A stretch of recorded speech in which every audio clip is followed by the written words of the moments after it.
2025 has been crazy so far, with the political turmoil, Trump coming in down south, and just the way economy is. But here I am to share with you 5 lesser known strategies on how to grow wealth in Canada using real estate. And make sure you watch out for strategy number 4 and 5 as they are really lesser known. So, before we dwell right in, I want to take a moment and discuss what is wealth because you really want to understand what is your definition of wealth to understand how to build wealth better. So, one of my mentors told this to me years ago that true wealth is how much time you have to give for the amount of money you have to make. While there are a lot of decisions, a lot of definitions of this online, I think true wealth is the freedom to choose how you spend your time to make the decisions that truly align with your values. But the biggest thing here is you have to know the kind of life you want to live. But a simple definition of that is wealth is having time, energy, resources to truly be and live the life of how you want to live. Now, I want you to pay special attention to this definition as we look onto these 5 different methods because you want to know which of these 5 methods gets you closer to your definition of wealth and living a life which you want to live. So, number 1 option first is cash flowing rental properties. Now, I know you've heard this a lot of times, but listen on. When we look at cash flowing rental properties, I don't want you to just look at cash flow.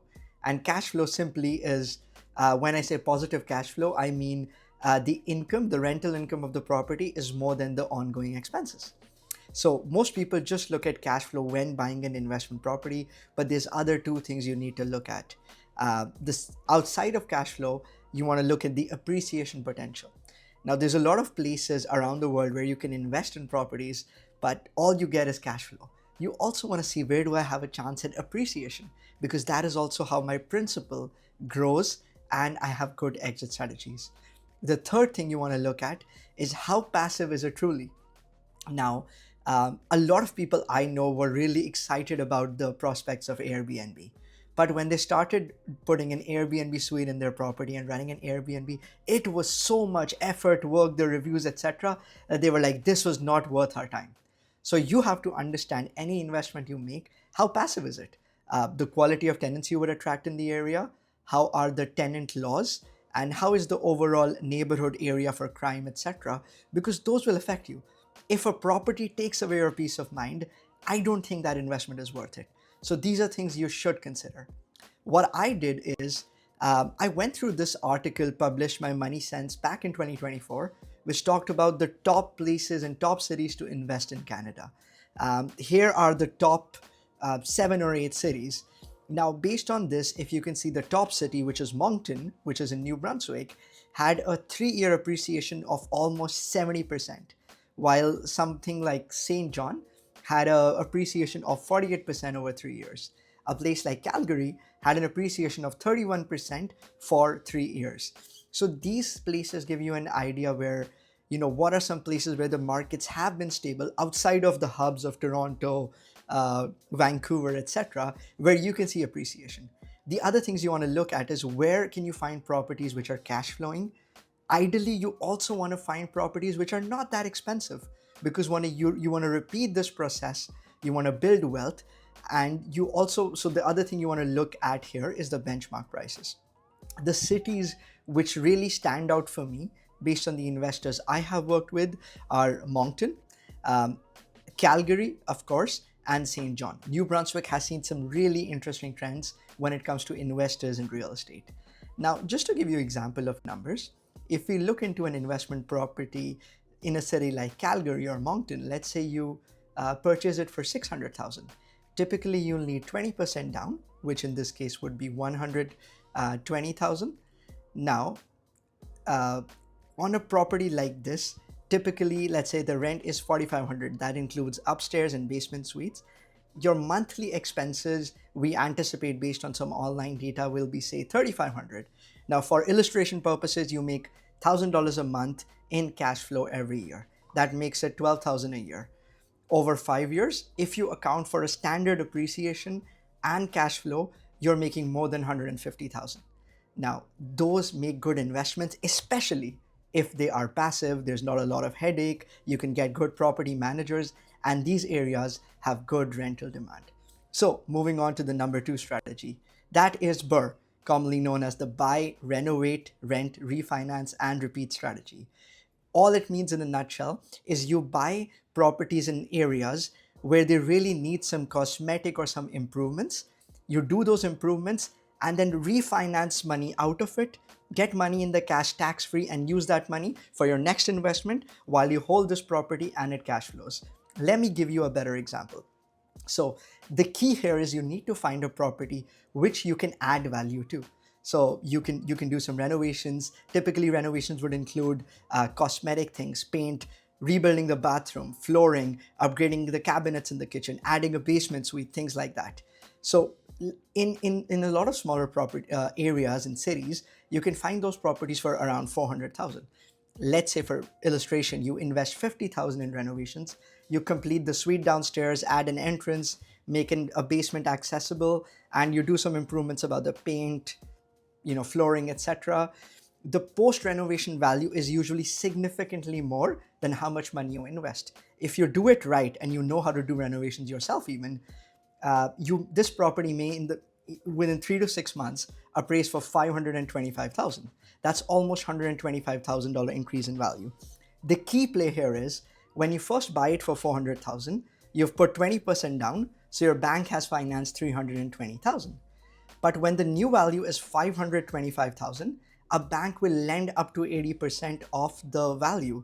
So there you can access much more money than you thought.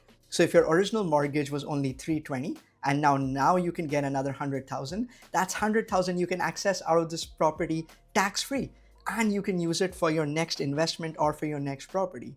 The key here is you want to make sure the value you bring increases the value substantially more than the amount of money you put in. I've had a lot of investors recently do it in places like Calgary and Edmonton, but you do have to do your own research. The other second benefit of this, and you need to make sure you consult your CPA, is a lot of times when you borrow money, let's say you take a line of credit or you refinance and get a mortgage, and you use that money to invest it towards your next project, you can write off the expense here because you're using that to invest on your next property. So that is pretty cool. That is why this is really used by a lot of investors. So let's move to point number three. So point three is invest in commercial real estate. And right off the bat, I want to say this is a larger ticket size item. I am not talking about buying a single office. In fact, I don't even recommend that. I'm talking about big cash flowing properties like strip malls, commercial office complexes, etc., where you have good anchor tenants. So where you have big companies tenanting the properties, good quality, good locations, upcoming cities, or high traffic areas. These investments typically would be more than $1 million, but there are certain things you need to look for, and there's a lot of good ways to make money. The number one thing you want to look for is cap rate. Cap rate is essentially the operating income of the property divided by the property value. So if you make 100,000 of operating income on a property and $1 million is the value, that's a 10% cap rate. Second, you want to look at the cash flow and who the tenant is. Third, you want to look in the city potential. Which city is it located at? Is it a high traffic area? Is it located strategically for the future? Are there upcoming developments? So on and so forth. There's a lot of things which do go into play here, and you want to make sure you have good professionals by your side as you look into this. But for the sake of this video, I want to walk you through an example which one of the realtors I follow just posted. So they sold a property in Penticton. This was located in a busy complex and the purchase price was 2.9 million. They had to do 25% down here, so the mortgage they got was 2.2 million. The income here was roughly 15,900 a month. Their mortgage payment was 12,000 a month. So they're making almost $4,000 a month in positive cash flow.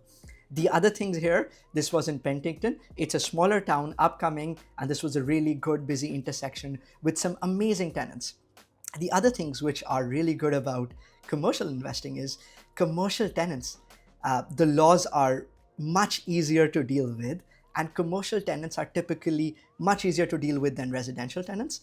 And also, there is something known as triple net lease, where you can put a lot of expenses of the property running to the operations as the onus of the tenant. So that's not a cost for you. But of course, whenever you are looking into an option like this, make sure you do your research, have great professionals, and let's get to the next point. So number 4, one of my favorite things is invest in private mortgages. I think this is one of the best ways to get passive income, especially without having to worry about stock prices, mutual funds, real estate values, like just passive in general. What this means in a nutshell is all of this is secured. You essentially give money to someone who owns a property, and that money is secured against the title of the property and registered as a first or a second mortgage typically. Then you get monthly interest only payments on this, and typically this is given for a 1 year term. Sometimes it could be 3 months, 6 months, 30 days, or a longer period as well. Now, let me give you a standard example for this on what we see and what my investors love doing. So let's say someone owns a home in Toronto. The value of the home is 1.5 million. Their first mortgage with a bank is 500,000. You lend them 100,000. So the total loan they have, including your money, is 600,000, and their value is 1.5, more than 1.5. So you're less than 50% financed of the full property value. You would typically register this on title of the property.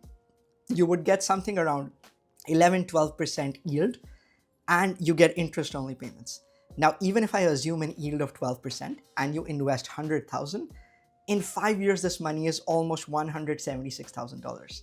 So that is some good return, especially for investments where you don't have to worry and you don't have to manage it every day.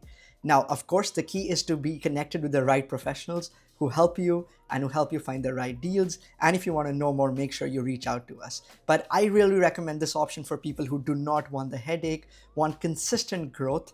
And another thing is you may be able to use your TFSA or RRSPs to invest in this. So let's move to the next point, which is investing in REITs. REITs have become really popular over the year. What REIT stands for is essentially a real estate investment trust. So these are essentially investment companies. Some of them are public, some of them are private, where you can invest money. And when you buy shares, essentially these companies buy and own and manage real estate. Most of them typically manage commercial real estate. A lot of these companies would own those big industrial plazas, strip malls, properties where you might have Walmart, etc. So these are huge, especially in Canada. I took the case study of a company called Granite REIT. Their ticker is GRT.UN. Their average annual return has been 11.6% for the last few years. So if you invest 100,000, assuming that return, over 5 years, you're almost 170,000. Great. And that's assuming, of course, there's dividends being reinvested. Great option for passive income. The only thing is, because you don't see the individual investments and returns might change over time, you can't predict the returns. They can go higher or lower. So sometimes a private mortgage investment may be a better option if you are looking for something truly passive. So I hope this video was really helpful for you. I'm really happy you made it this far, but do let me know which of these strategies made sense for you, what you want to do in the future. And for more such content, make sure you subscribe, like, and any other feedback, comment below.